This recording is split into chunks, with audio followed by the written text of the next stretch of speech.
Une visite guidée pour s'imprégner de l'état d'avancement des travaux d'aménagement du site qui accueille le marché international de l'artisanat du Togo, Miato. Ce vendredi 20 octobre, Madame le ministre du Commerce, de l'Artisanat et de la Consommation locale, accompagnée des directeurs, des acteurs impliqués dans l'organisation de cette opération foraine, a fait le tour des stands, des installations avec un regard d'appréciation qui laisse présager un bon démarrage de la foire Miato. Ce que je peux dire, c'est que je suis pleinement satisfaite parce qu'actuellement on peut dire qu'on est pratiquement prêt à 80%. Et ce qui est encourageant, c'est que les artisans ont vraiment répondu massivement. On avait prévu 300 stands. Tous les 300 stands sont totalement pris et on est en train d'augmenter les capacités. Donc ça voudrait dire que j'invite les retardataires à se manifester. Sinon d'ici peu, je pense qu'on va tout fermer. Il n'y aura plus de stands disponibles. Aujourd'hui, on a une tendance qui est en train de revenir. Le fait sur mesure, le travail artisanal. On est en train de reconnaître la valeur ajoutée du travail qui est fait à la main. Et donc, alors que pour nous ici, c'est pratiquement naturel. On ne s'en rend pas compte, mais on a quelque chose d'extraordinaire. Donc, c'est de mettre en avant ces gens qui font du travail extraordinaire tous les jours. Le marché international de l'artisanat du Togo, Miato, est à sa 3e édition. C'est un véritable carrefour d'échanges, d'expositions, de vente des produits et services artisanaux. Et cette année 2023, l'événement accueille encore de nombreux exposants. On a 18 pays qui sont annoncés. Donc nous avons les pays frères, les pays voisins qui sont annoncés. Le pays qui nous a fait l'honneur de répondre à l'invitation de venir avec une très forte délégation, c'est le Mali. Ils ont pratiquement 25 stands où on aura à voir tout ce qui est l'art au niveau du Mali. Et puis il y a le Niger, le Burkina, tous les pays qui ont l'habitude de venir. Donc il y a de très belles choses à découvrir et surtout il y a également tout le travail des artisans togolais également à découvrir. Le Miato est dans de bonnes voies et que ça va bien se tenir et qu'il y aura de très belles choses à découvrir et qu'on invite tous les Togolais, tous ceux qui sont en vacances, tous ceux qui sont là à venir faire un tour au Miato. La 3e édition du Miato, marché international de l'artisanat du Togo, c'est du 25 octobre au 5 novembre sur l'esplanade du Palais des Congrès de Lomé. Ne manquez pas ce rendez-vous.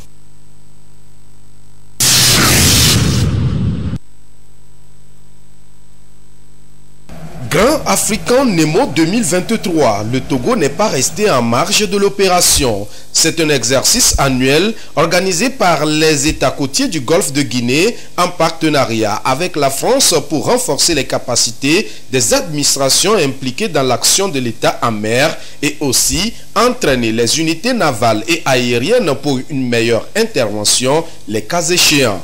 Après 3 jours d'activité, les acteurs sont ici pour le débriefing et les leçons à en tirer. L'objectif, c'est d'asseoir la sécurité maritime dans le golfe de Guinée. Depuis quelques années, le golfe de Guinée est devenu l'épicentre de la piraterie maritime et il faut gérer parce que cela gêne la liberté de la navigation et donc freine le développement de l'économie bleue. Grand African Nemo est un exercice qui allie la théorie à la pratique. Déjà du 2 au 9 octobre, des formations ont été données aux acteurs avant de lancer la phase pratique. Pour le Togo, du 2 au 9, on a eu 3 formations, à savoir un logiciel de partage d'informations entre toutes les administrations impliquées dans l'action de l'État en mer. Et ensuite, nous avons eu la formation sur la pollution maritime et nous avons fini par la collecte des preuves à bord d'un navire. Et l'exercice proprement dit s'est déroulé sur 3 jours, et donc les 10, les 12 et les 13.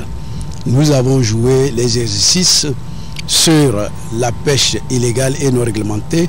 Ensuite, nous avons fait des exercices qui concernent la lutte contre le trafic d'armes et de drogue. Et nous avons fini par, n'est-ce pas, la pollution maritime. Cet exercice, qu'est-ce qu'il a rapporté à l'administration togolaise?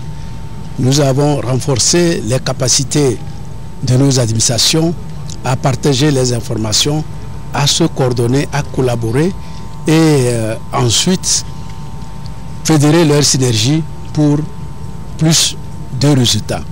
Occasion pour le préfet maritime de remercier le chef de l'État, Faure Mnanya Singbe, pour sa vision éclairée, traduite dans les actions concrètes pour la sûreté et la sécurité de l'espace marin du Togo. L'exercice Grand African Nemo, il faut le noter, se déroule du Cap-Vert jusqu'en Angola. Démarré le 2 octobre dernier, l'exercice prend fin le 18 octobre prochain avec un débriefing des chefs des opérations des marines du Golfe de Guinée qui se retrouveront à Lomé.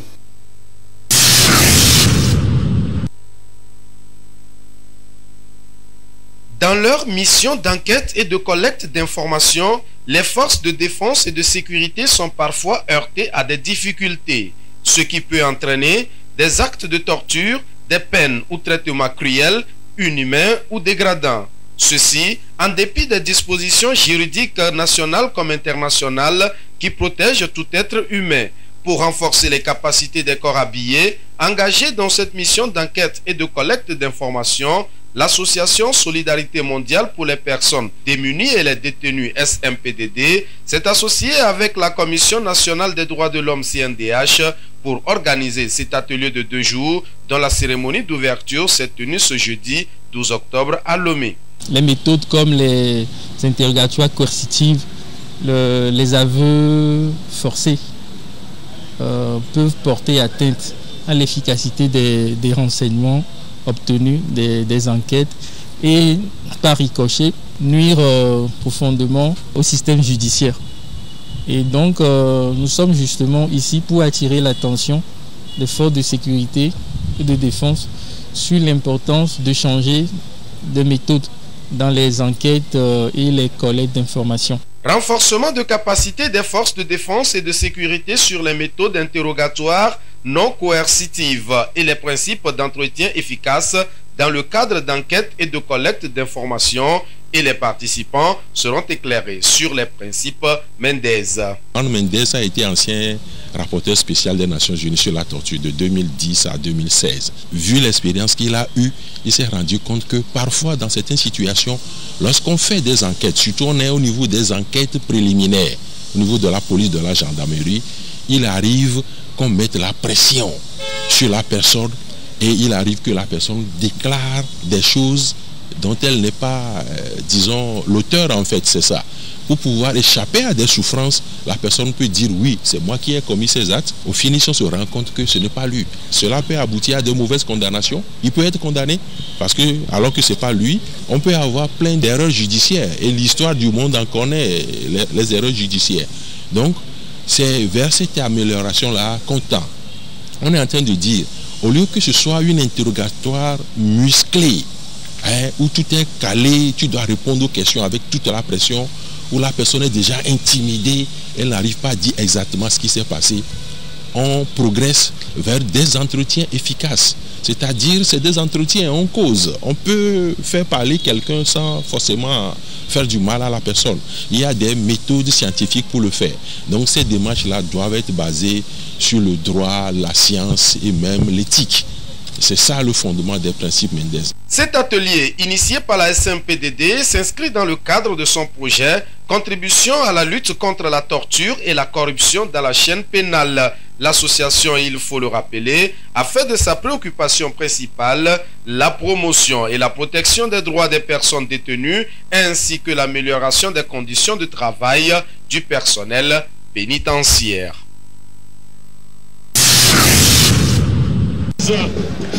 C'est un dimanche pas comme les autres. Ce 15 octobre 2023, sur le terrain du lycée d'Aguanivé, le ciel était bleu et tous les décors étaient bleus. Sans nul doute, ce sont les militants et les militantes du Parti UNIR qui ont pris d'assaut les lieux. Et pour cause, c'est la finale du tournoi de l'Union Trophée Faure Gnassingbé dans le Grand Lomé. Le champion a validé, la vice-présidente a exécuté, et c'est en qualité de chef d'orchestre du tournoi que l'honorable Ibrahima Memounatou va se faire accompagner du ministre Taïrou Bagbiégué et du secrétaire exécutif grand militant du Parti UNIR pour donner le coup d'envoi symbolique de cette finale. Dans l'arène, 2 équipes qui ont l'obligation d'offrir du spectacle. Anaconda FC d'Aguanivé 2 en bleu et Océan FC de Golfe 4. Après une partie âprement disputée, ce sont les jeunes de la commune Golf 4 qui tirent leur épingle de jeu sur un score étriqué. Pour les initiateurs, le score est important, mais l'objectif du tournoi l'est encore plus. L'objectif de ce tournoi, c'est de mettre les jeunes ensemble pour cultiver l'union. L'union qui est un fondement, le fondement même de notre parti. Et le président de notre parti, son Excellence M. Faure Gnassingbé, a demandé à tous les Togolais désireux de bâtir le pays, de se joindre à lui pour construire le pays. Le tournoi qui a rassemblé les jeunes des équipes des 13 communes du Grand Lomé a permis à ces jeunes de se côtoyer, de se connaître, d'échanger et leurs expériences et de garder des contacts, pourquoi pas, pour qu'ensemble dans le Grand Lomé nous puissions continuer par cultiver cette vertu. Elles étaient 13 équipes sur la ligne de départ. Toutes ces équipes de jeunes sont venues des préfectures d'Aguanivé et du Golfe. Une aubaine pour vanter les acquis du champion du parti Unir, le chef de l'État. Nous sommes différents, comme il l'a si bien dit, le président de la République.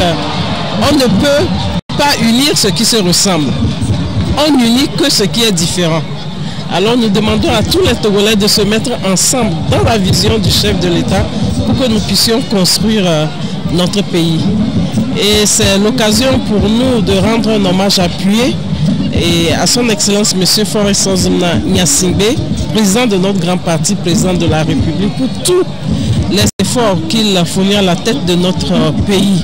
Il faut noter qu'en levant le rideau à cette finale, les dames de la préfecture d'Aguanivé ont croisé celles du Golfe pour offrir du football au féminin.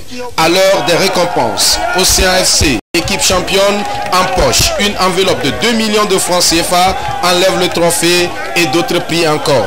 Anaconda FC, vice-champion, enlève le trophée Fair Play plus une enveloppe de 500 000 francs CFA. Des jets de maillots, des ballons et d'autres récompenses ont distribué aux équipes participantes. Les rideaux sont ainsi tombés sur le tournoi de l'Union, Trophée Faure Gnassingbé édition 2023, qui annonce d'ailleurs le démarrage des activités du parti Unir dans le Grand Lomé.